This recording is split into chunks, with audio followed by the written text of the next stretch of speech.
2 నిమిషాలే.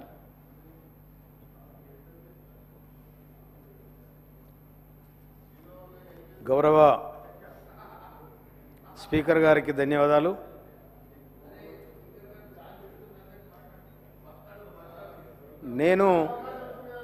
నేను స్వయాన రైతు. నాకు సొంతం 5 ఎకరాలు ఉంది. 25 ఎకరాల కౌలు తీసుకొని నేను కారుకు 150 పుట్ల ఒడ్డు పట్టిస్తున్నాను. నేను ఈరోజు కూడా నాటుపెట్టాను 30 ఎకరాలు. ఈ ప్రాజెక్టులపై కానీ నదులపై కానీ ఉన్న నీళ్ళ మీద నాకు పూర్తి స్థాయిలో అవగాహన ఉంది. ఆ రైతుకు నీళ్ళు ఏ విధంగా అవసరం పడుతుందో నాకు తెలుసు. తర్వాత మొన్న జరిగిన ఎన్నికలల్లో మొత్తం వాళ్ళు ఏటిగడ్డలో చూసినారు, కానీ నేను మాత్రం ఏటికి ఆ ఇసుక కింద ఉన్న నీళ్ళని చూసిన. నేను వాళ్ళ ఇసుకను చూసినారు, నేనే ఇసుక కింద ఉన్న నీళ్ళని చూసిన. అందుకని నేను ఎన్నికల సందర్భంగా చెప్పిన ఇసుక ఎవడని తీసుకపోతే బొంద పెడతా కొడుకు అని చెప్పిన. ఇంకొక మాట, కాళేశ్వరం దగ్గర కాళేశ్వరం అనే ఒక రైతు గుండె మీద కేసీఆర్ హరీష్ రావు ఇద్దరు కలిసి గుణపతిచ్చారు. ఆ గుండె మీద కాళేశ్వరం అనే గుండె మీద రైతుకు తెలంగాణ రైతు గుండె మీద గడ్డపరదిచ్చారు. వీళ్ళు మొత్తం సర్వనాశనం చేసి దోపిడీ చేశారు. మామూలు కాదు ఇది. వాళ్ళు మొత్తం తెలంగాణ ఆలోచిస్తారు.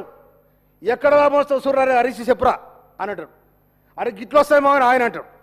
ఈ విధంగా ప్లాన్ చేసుకొని సర్వనాశనం చేశారు. జరాగు నువ్వు కూడా పొత్తే ఉండాలి జరాగు. తర్వాత ఈ విధంగా కాళేశ్వరాన్ని ఖతం చేసిర్రు. ఇక ప్రజలను కూడా ఆగం చేసిర్రు.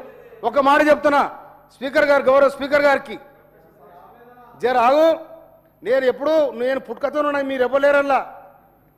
నేను మొదటి నుంచి ఉన్నా, నాకు తెలుసు అది. ఒక మాట జరా, పద్మశాలి సోదరులు ఊరవతల ఈ రంగులొచ్చడానికి ఒక తొట్లు పెట్టుకున్నారు. తొట్లు పెట్టుకుంటే ఊరవతల నక్కల గుంపులకు వెళ్ళి ఒక నక్క వచ్చి అలా దొరికింది.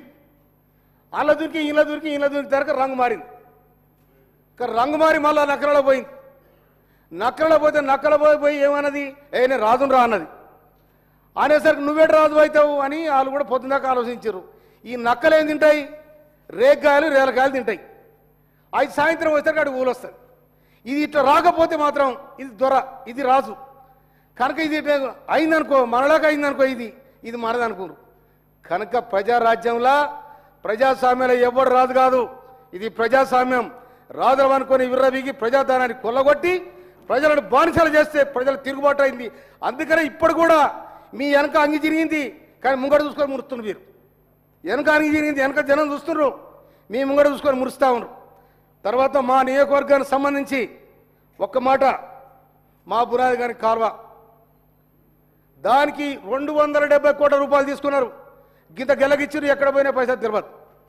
అది 98 కిలోమీటర్ ప్రయాణం చేస్తుంది. 60 కిలోమీటరు పూర్తయింది. ఇంకొక 20-30 కిలోమీటర్ అయితే కంప్లీట్ అయింది. కనుక ఇరిగేషన్ మినిస్టర్ గారికి నేను ధన్యవాదాలు తెలియజేస్తాను. జర శాంక్షన్ చేయాలి. శాలిగారవరంలో మనం 10 కోట్లు పెడితే 25 ఎకరాలు బారే పరిస్థితి ఉంది.